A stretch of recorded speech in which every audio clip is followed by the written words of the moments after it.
আসসালামু আলাইকুম। শহীদ ওসমান হাদির মৃত্যুকে কেন্দ্র করে দুটি পত্রিকা প্রথম আলো এবং ডেইলি স্টার এগুলো সহ আর বেশ কিছু জায়গায় ভাঙচুর হয়েছে, অগ্নিসংযোগ হয়েছে। এই ঘটনাগুলো অত্যন্ত নিন্দনীয়। এগুলোর প্রতিবাদ জানাই এবং বিচার দাবি করতেছি। আমি প্রথম আলো এবং ডেইলি স্টার পত্রিকার সমালোচক।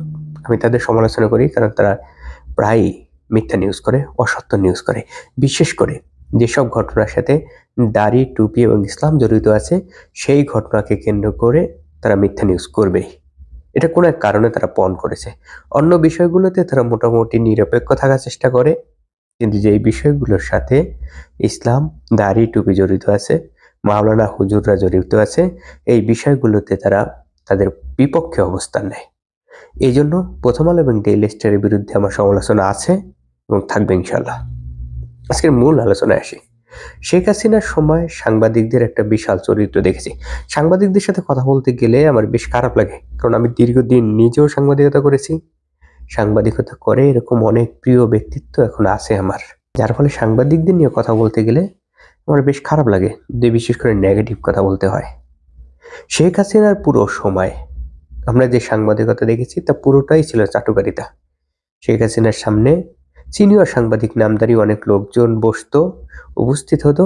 তারা পুরো সময়টা শেখ হাসিনার তোষামোদী করতো, শেখ হাসিনাকে তেল দিত। কোনো প্রশ্ন করতো না যেন শেখ হাসিনার কোনো ধরনের ভুল নেই। শেখ হাসিনা গুম, খুন, গণহত্যা করেছে, ভোট চুরি করেছে, লুটপাট সবই করেছে, প্রকাশিত হতো।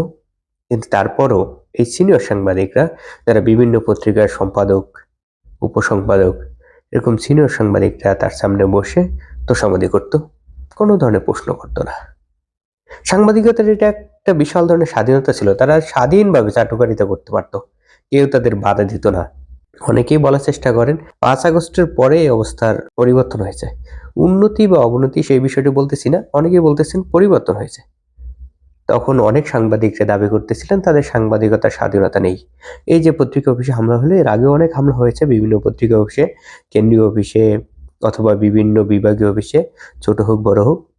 কিন্তু অনেকে দাবি করতেছেন এটি প্রথম, এবং সেই অনুযায়ী তারা বয়ান তৈরির চেষ্টা করতেছেন।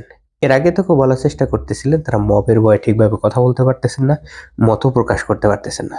আজকে একটা সভা দেখলাম, বিএনপি ডেকেছে, সেখানে তারা শেখ হাসিনা একটা রিপ্লেসমেন্ট পেয়েছেন। শেখ হাসিনার জায়গায় তারা শুধুমাত্র তারেক রহমানকে বসিয়েছেন। শেখ হাসিনাকে ঠিক যেভাবে তোষামোদী করতো, ঠিক সেইভাবে তোষামোদী করতেন।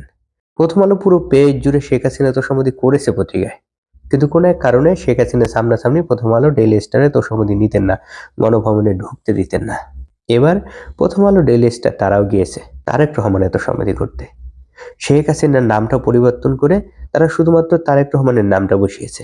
সবকিছু একই আছে, কিন্তু এখনো তারেক রহমান দেশেই ফিরেননি, তিনি সরকারও গঠন করেননি বা প্রধানমন্ত্রী হননি।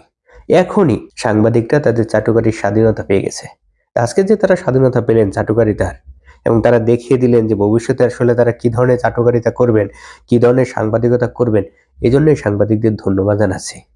অন্তত তারা তাদের আসল রূপটা প্রকাশ করা শুরু করেছেন। আপনাদেরকে ধন্যবাদ।